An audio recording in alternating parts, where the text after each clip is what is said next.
السلام عليكم ورحمة الله وبركاته. نحمده ونستعينه ونستغفره ونؤمن به ونتوكل عليه ونعوذ بالله من شرور أنفسنا ومن سيئات أعمالنا. من يهده الله فلا مضل له ومن يضلله فلا هادي له.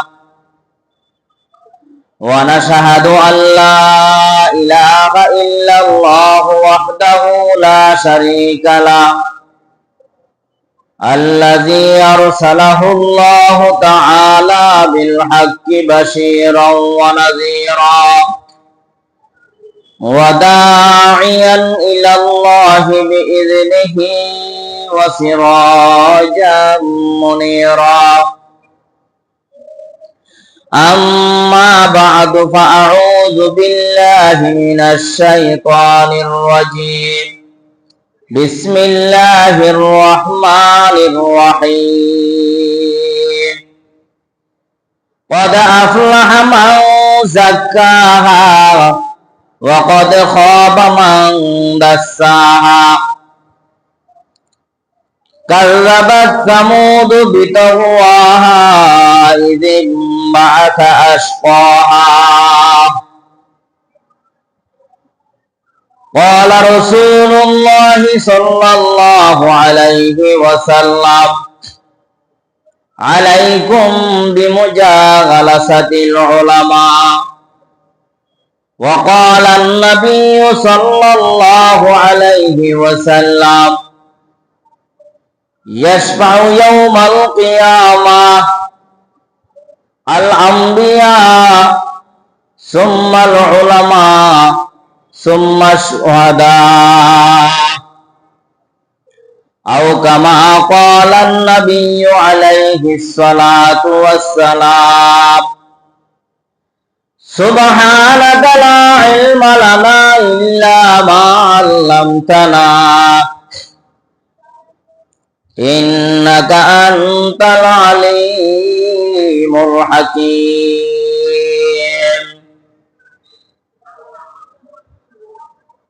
رب اشرح لي صدري ويسر لي أمري واحلل عقدة من لساني يفقه قولي.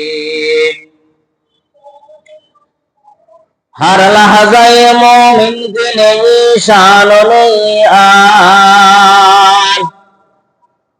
हर लहज़े मोमिन की नहीं शान नहीं आन। गुफ्तारों में किरदारों में अल्लाह की बुरहान। गुफ्तारों में किरदारों में अल्लाह की बुरहान। हम साये जिब्रील हमें बंदे खाकी। हम साये जिब्रील हमें बंदे खाकी। ये मन बदगशा रे ये मन बदगशा। ये राज किसी को नहीं मालूम के मोमेन। ये राज किसी को नहीं मालूम के मोमेन। कारी नजर आता है हकीकत में है कुरान। कारी नजर आता है हकीकत में है कुरान। परवाज है दोनों का उसी एक फजा में। परवाज है दोनों का उसी एक फजा में। कर्ज का जहां और है शाही का जहां और। कर्ज का जहां और है शाही का जहां और। अल्हम्दुलिल्लाह আল্লাহ পাক রব্বুল আলামিনের দরবারে শুকরিয়া আদায় করি। পবিত্র জুমার দিন জুমার নামাজ আদায় করার উদ্দেশ্যে আল্লাহ তাআলার ঘরে আপনাকে আমাকে হাজারো মানুষ থেকে বাছাই করে আল্লাহ তাআলার ঘরে আসার তৌফিক আমাদেরকে দান করেছেন। শুকরিয়া আদায় করি আলহামদুলিল্লাহ। এখনো অনেকে দোকানে বসে আছে, বসে বসে বেহুদা সময়টা কাটতেছে, কেউ বাসাতে বসে আছে, মোবাইল নিয়ে ব্যস্ত আছে, কেউ ঘুমাইয়া আছে, কেউ গুনার কাজে লিপ্ত হয়ে আছে। আল্লাহ তাআলার খাস দয়া এবং মেহেরবানি, আল্লাহ তাআলার কুদরতি নজরে আপনার প্রতি আমার প্রতি তাকানোর কারণেই আল্লাহ তাআলার ঘরে আসার তৌফিক আমাদেরকে দান করছেন। এই জন্য শুকরিয়া তান আবার আদায় করি, আলহামদুলিল্লাহ। আল্লাহ তাআলা বলেন, বান্দা তোমরা আমার নেয়ামতের শুকর আদায় করো, তাহলে আমি তোমাদেরকে নেয়ামত আরো আরো বেশি পরিমাণে বাড়িয়ে দিব। নেয়ামতের মূল্যায়ন করা, শুকর আদায় করা, আল্লাহ তাআলার দেওয়া নেয়ামতের প্রতি সন্তুষ্ট থাকা। আল্লাহ তাআলা আমার থেকে আপনার থেকে অনেক টাকাওয়ালা পয়সাওয়ালা শক্তির অধিকারী, তারা এখনো মসজিদে আসতে পারে নাই, আল্লাহ তাআলার ঘরে এখনো ঢুকতে পারে নাই। অনেকে হয়তো আসবে, অনেকে আসতেও পারবে না। এটা আল্লাহ তাআলার খাস দয়া। কে আসতে পারবে কে আসতে পারবে না এটা আল্লাহ তাআলার ইলমে আছে। বাকি আপনি আমি যদি আসতে পারছি, আল্লাহ তাআলার ঘরে আসতে পারছি, এটা আল্লাহ তাআলার তৌফিক ছাড়া কিছুই হয় নাই, আল্লাহ তাআলার দয়া ছাড়া কিছুই হয় নাই। আল্লাহ তাআলার ডাকা সবার মুখে সৌভাগ্য হয় না, সবাই আল্লাহ তাআলাকে ডাকতে পারে না। কেউ সারাদিন গান নিয়ে ব্যস্ত থাকে, কেউ সারাদিন বিড়ি সিগারেট নিয়ে ব্যস্ত থাকে, কেউ সারাদিন পান খাইয়া মুখে চলমান রাখে। এখনো এমনও আল্লাহ পাকের বান্দা আছে যে রাত নাই দিন নাই 24 ঘন্টা আল্লাহ পাকের জিকিরে তারা মশগুল থাকে। বুজুর্গারে কিনা ইতিহাসে পাওয়া যায়, হোসেন আহমদ মাদানী রহমতুল্লাহ আলাইহি, উনি বলে দরস যখন চলতেন, ক্লাস যখন করাইতেন, ক্লাসের পড়া ব্যতীত বাড়তি একটা কথা উনি বলতেন না। ক্লাস শেষ, ওনার নিজের ব্যক্তিগত মামুলাত, ওনার নামাজ, ওনার তালাওয়াত, ওনার জিকির আজকার সারাক্ষণ মশগুল থাকতেন। মাহমুদুল হাসান দেওবন্দি রহমতুল্লাহ আলাইহি, আশরাফ আলী থানভী রহমতুল্লাহ আলাইহির উস্তাদ মাহমুদুল হাসান দেওবন্দি রহমতুল্লাহ আলাইহি, উনি ছাত্র পড়াতেন, এরপরে দরওয়াজা বন্ধ করে রাখতেন। দরওয়াজা জানালা দিয়ে উঁকি মারি ভিতরে দেখতেন। তালেব ইলম ছাত্ররা, অনেক ছাত্ররা কিতাব বুঝে না, কিতাব বুঝার জন্য হুজুরের দরওয়াজার পাশে দাঁড়িয়ে থাকতেন। দেখা যায় হুজুরে কিছুক্ষণ নামাজ, দীর্ঘক্ষণ নামাজ, দীর্ঘক্ষণ তালাওয়াত, আবার দীর্ঘক্ষণ এমন জিকির। বলে যে শীতের মৌসুম, কনকনে শীত, এমন শীত, শাল গায়ে দেয়, লেপ গায়ে দেয়, তোষক গায়ে দেয়, তারপরে শীতে মানে না। বলে যে থানভী রহমতুল্লাহ আলাইহি তাফসিরে জালালাইনের একটা আয়াতের তাফসির শব্দ তরজমা উনি বুঝে না, তরজমা বুঝে না, ছাত্রদেরকে নিয়ে তাকরার করাইতেছিলেন আশরাফ আলী থানভী রহমতুল্লাহ আলাইহি। তো সাথী ভাইরা বলতেছে, আশরাফ আলী, যে সবকটা তুমি বুঝতেছো না, আমাদেরকেও বুঝাইতে পারতেছো না, তুমি নিজেও বুঝতেছো না, তো হুজুরের কাছে যাও, উস্তাদের কাছে যাও, যাইয়া হুজুর থেকে বুঝে আনো, তারপরে আমাদেরকে বুঝাই দাও। দেখা যায় রাত্রে 1টা বা 2টা বাজে, যাইয়া দেখে হুজুরের কামরার ভিতরে জিকিরের আওয়াজ। মনে হয় যে হুজুর কিছুক্ষণ পরে জিকির বন্ধ করবে, জরুরত সারার জন্য হয়তো বাইরে আসবে, হাজত সারবে, সারা সময় বের হলে হুজুরের থেকে সবকটা বুঝে নেব, সকালবেলা তো সবক শুনাইতে হবে। এই খেয়ালে মনে করছে যে হুজুর তো কিছুক্ষণ পরে বের হবে জিকির আজকার করে। মাহমুদুল হাসান দেওবন্দি রহমতুল্লাহ আলাইহি, থানভী রহমতুল্লাহ আলাইহি হলো ছাত্র। তো থানভী রহমতুল্লাহ, আশরাফ আলী থানভী জালালাইন শরীফ বুকের মধ্যে নিয়ে দীর্ঘক্ষণ দাঁড়িয়ে আছে। মনে হয় কিছুক্ষণ পরে বের হবে, মনে হয় কিছুক্ষণ পরে বের হবে। কি বের হওয়ার আছে, জিকির তো শুরু হয়েছে। ফজরের নামাজ যখন আজান হয়, হুজুর আজান শেষ, জিকির বন্ধ। এখন দরওয়াজা খুলছে, খুলে দেখে হুজুরের কোফাল থেকে, শরীর থেকে এমন ঘাম বের হচ্ছে, ঘামের কারণে শরীর থেকেও কি জামা কাপড় ভিজে গেছে। অথচ কোন কোন শীত, হ্যাঁ, শাল গায়ে দেওয়া, চাদর গায়ে দেওয়া, ল্যাপটপ গায়ে দিয়ে কি বাইরে আশরাফ আলী থানভী দাঁড়িয়ে আছে। আর এরকম শীতের মধ্যে হুজুরের শরীর থেকে কি ঘাম বের হচ্ছে। তখন জিজ্ঞাসা করে আশরাফ আলী, কি খবর, কি ব্যাপার, তুমি এখানে দাঁড়িয়ে আছো যে? কখন দাঁড়িয়ে আছো? বলে হুজুর রাত্রে প্রায় আনুমানিক 1টা হয়তো 2টা বাজতে পারে। এখন তুমি এতক্ষণ দাঁড়িয়েছিলা? জি হুজুর, আমি মনে করছি আপনি একটু পরে বের হবেন, একটু পরে বের হবেন। তুমি কি এটা আজকে মনে করছো? আমি আজকে দীর্ঘ 40 বছর তো রাত্রি ঘুমাই না। আমি আমার মাওলার জিকিরের মধ্যে তো রাত্রি কাটাই। আর আমরা এক রাত্রিও আমরা জিকির করি না, একদিনও জিকির করি না, 1 মিনিটও আমরা জিকির করি না। হয়তো মুখে ফান, হয়তো মুখে সিগারেট, হয়তো কি গান বাদ্য, আর না হলে বেহুদা গল্প গুজব। সারাদিনে সুবহানাল্লাহ তো একবার বলি না। আর উনি রাত্রে কাটাইয়া দেখি জিকির আজকারে, আর আমরা রাত্রে কাটাইয়া দেখি কিসে? ঘুমে ঘুমে। ইয়াদ হাকা মদ গজায় রুহেরা, মরহামা মদি দিলে মজরুহেরা। থানভী রহমাতুল্লাহি আলাইহি বলে হুজুর, আপনার মতো কি আমার তুলনা হয়?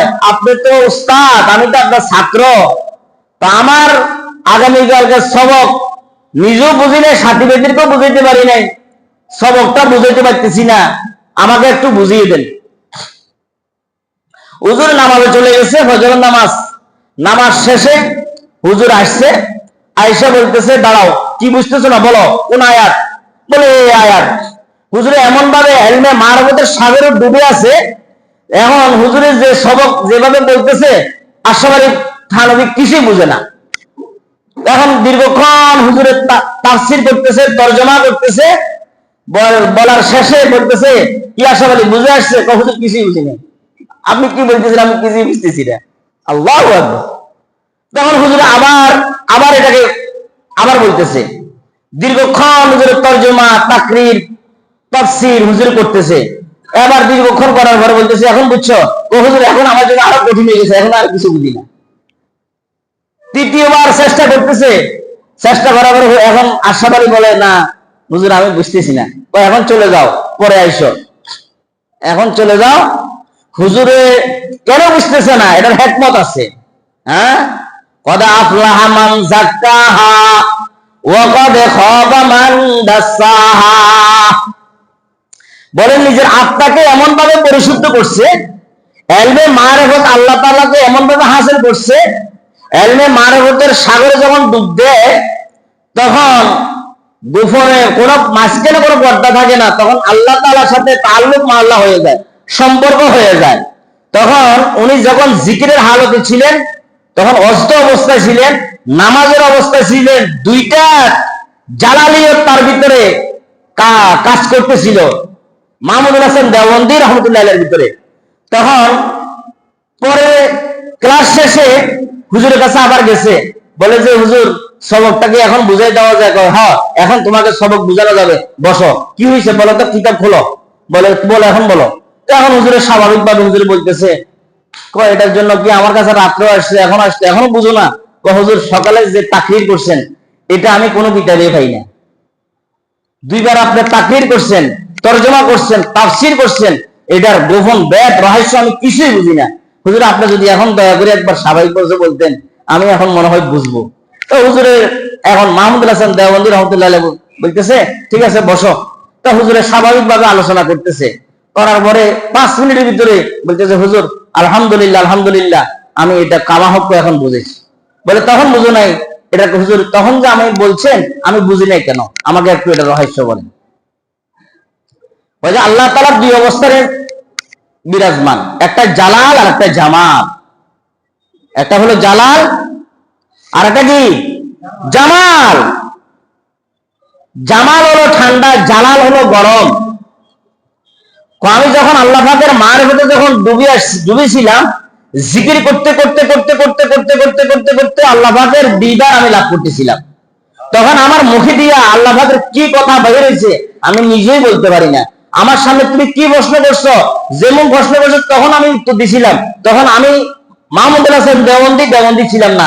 আমি কি বলছি আমি নিজে বলতে পারি না। এখন তুমি আমার সাথে ওস্তাদ সাজিদের প্রশ্ন, ওস্তাদ সাজিদের জবাব। এখন তুমি প্রশ্ন করে জবাব দিব। বলে হুজুর আপনি যেটা বলেছেন আমি সেটা এখন কি আলহামদুলিল্লাহ বুঝে ফেলেছি। ইলমে মারিফতের গোপন ভেদ রহস্য এটা যারা এই জগতে নাই তারা এটা বুঝবে না। দুনিয়ার মধ্যে জ্বর হলে ডাক্তার কাছে যায়, যায় কি না? জ্বর হলে ডাক্তার কাছে যায়, কাশি হলে ডাক্তার কাছে যায়, চোখের ব্যথা হলে ডাক্তার কাছে যায়, মাথা ব্যথা হলে ডাক্তার কাছে যায়, কানের ব্যথা হলে ডাক্তার কাছে যায়, শরীরে কোনো ফোড়া হলে ডাক্তার কাছে যায়, যায় কি না? হ্যাঁ, এটা শরীরের চিকিৎসার জন্য চিকিৎসকের কাছে যায়, ডাক্তার কাছে যায়। কিন্তু কলমের চিকিৎসা করার জন্য কোথায় যাবে? ডাক্তার কাছে গেলে লাভ হবে? যদি বলে হুজুর আমার কলমের রোগ, আমার কলমে অশান্তি, বলে কি রোগ? ডাক্তার বলে হুজুর আমি জানি না কি রোগ, আপনি বাইর করেন। তো ডাক্তার মারবে ইঞ্জেকশন, রোগী তো মারা যাবে। রোগী মারা যাবে না? আপনার ফোড়া হলে না ডাক্তার ইঞ্জেকশন দিবে, ফোড়ার বেশ যাতে কমে যায়। মাথা ব্যথা হলে আপনাকে ওষুধ দিবে, মাথা ব্যথা কমবে। জ্বরের ট্রিটমেন্ট করবে, ডাক্তারের চিকিৎসা দিবে। কলমের চিকিৎসা তো ডাক্তার করতে পারবে না। কলমের চিকিৎসা করতে হলে আরেকজন কলমের ডাক্তারের কাছে যাইতে হবে। সেটা হলো ইলমে মারিফতের ফিল, শরীয়ত, তরিকত, হাকিকত, মারিফত যাদের ভিতরে হাসিল হয়েছে তাদের কাছে গেলে তখন আপনার কলমের চিকিৎসা করবে। বলে তোমার কলমে চায়, মনে চায় যে নামাজ পড়িস না, ঘুমায় থাক। আর তখন কলমের বলতে এই খবরদার, কি তুই আমার নামাজের কথা নিষেধ করলি কেন? তোর কথাই শুনবো না, নামাজ আমি পড়বো। কি পিসাবে বলে দিবে, হক্কানি যদি হিসাব হয়, হক্কানি যদি আহলুল্লাহ হয়, আল্লাহ পাকের সোহবত ইয়াফতা যদি কোনো খাঁটি পীর হয়, তাহলে বলবে কি যে তোমার নফস বলবে নামাজ পড়তে না, খবরদার নফসের কথা শোনা যাবে না। তোমার নফস বলবে কোরআন শরীফ পড়িও না, নফসের কথা শোনা যাবে না। নফস বলবে জিকির করিও না, নফসের কথা শোনা যাবে না, না জিকির করবই করব। নফস বলবে ফজর নামাজের সময় তো আরেকটু ঘুমা, এখন শীতকাল উঠিস না, আরেকটু ভরে, আরেকটু ভরে, আর আজান দেওয়া হয় ল্যাপটপ টাইনা মশলা দিয়ে আরো ভালো করে ঘুমায়। বাপে ডাকে, মায়ে ডাকে, বাবা আজান দিছে উঠো নামাজটা পড়ো। হ্যাঁ, যদি ঘরের মধ্যে দিনদারি ফ্যামিলি হয়, আল্লাহওয়ালা ফ্যামিলি হয়, ঘরের মধ্যে দিনে যদি বাবা যদি নামাজি হয়, মা যদি নামাজি হয়, বাবা যদি নামাজি হয়, তাহলে ছেলেও কি হবে? নামাজি হবে।